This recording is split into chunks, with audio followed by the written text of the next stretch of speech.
Colts get the W, 27-20 against the Bucs. Shane Steichen for Coach of the Year, 3-game win streak. We're going to talk about all of that and so much more on this, the No Horsing Around podcast.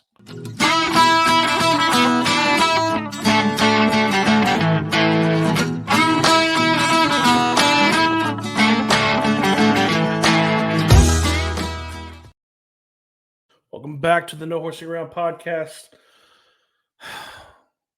Oh, okay. So Colts get a much-needed win, 3-game win streak, 27-20.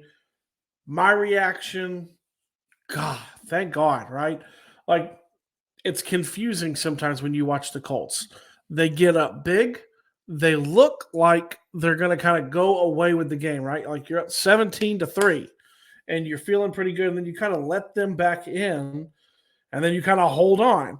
And I guess it wouldn't be the Colts without doing that. Like that's kind of been the last several years. In fact, that's really been since Peyton Manning left, probably, that the Colts always kind of, it's the cardiac Colts, right? Like the cardiac Colts are always, you're never comfortable in a game because you're just not. But kind of looking over the game, the Colts came out strong on offense. Actually, they came out kind of a dud on offense to start it, and then they got a lot of momentum, and it was the opposite of what I thought they would do coming out. I did not foresee Gardner Minshew throwing the ball 41 times this game. I also didn't see them opening up with like 15 straight passes. Now, it worked for the most part, I think a lot of people are coming around to what we said in preseason, but overall in general, I think Josh Downs is a massive part of this offense. I think he is a massive part of Gardner Minshew being comfortable because he gets those 10 yards, he gets those 6 yards, he gets those 4 yards. He's so good at finding the empty spots, and it was so good to see him back catching 5 balls for about 40 yards, 43 yards, somewhere around there. And they came out kind of slinging it, and then you see Jonathan Taylor, 15 for 91 and 2 touchdowns. He's looking better, and they even get Zach Moss involved for 8 for 55, and he broke off that big one in the fourth quarter that kind of really, really kind of almost sealed that game. So the balance was okay. It wasn't really there, though. You're talking 41 passes to 27 rushes. That's kind of weird.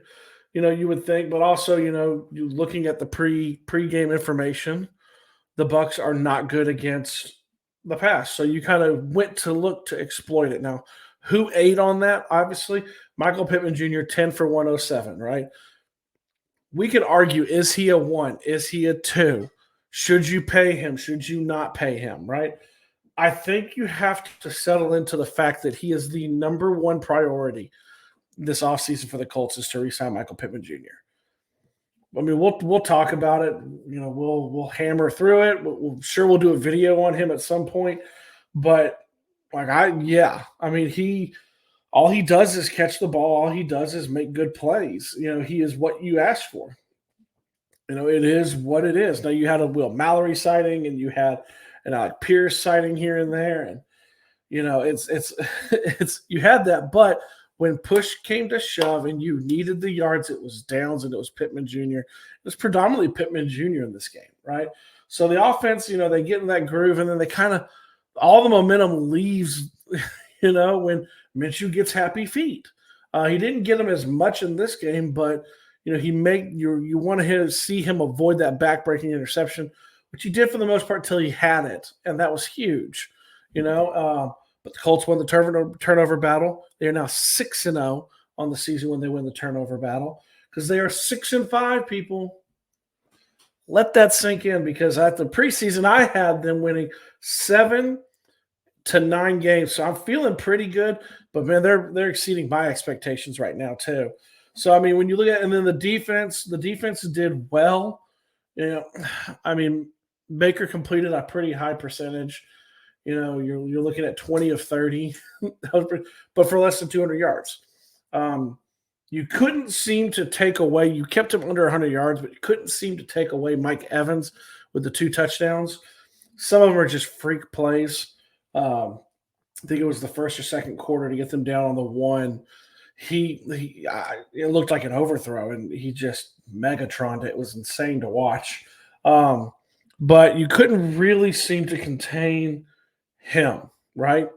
Uh, but that was kind of it. Like overall, you did really well. You let Rashad White get 100 yards, which kind of sucked, but you didn't have Ryan Kelly, you didn't have Juju Brents, and you were kind of funky in your tackling. I mean, even Zaire only had about 8 tackles, which is kind of strange for him. You did rack up 6 sacks. You did have an interception by Rodney Harrison, who took Shaq Leonard's place, who was in the building, you guys. Like that, let that settle in for a second. Shaq Leonard was in a suite in the building. They did a tribute to him. He pumped the crowd. Check his Twitter. He was tweeting out. It's just such a relationship between him and the team. I think that it does prove too that it wasn't like ill will when they waived him. There's still a lot of love there. But Rodney Harrison comes in and does that. You know, Samson Ebukam, he's up there now with the sacks. Dio with it. Kenny Moore playing well. Special teams playing well. I know Matt Gay had a miss, but it was a long kick and it kind of had a weird bounce. Overall, 6-5. I'm happy with it. Now we go into Titans week, which for me, as y'all know, is one of the biggest weeks because I live here. I got to hear about it all week.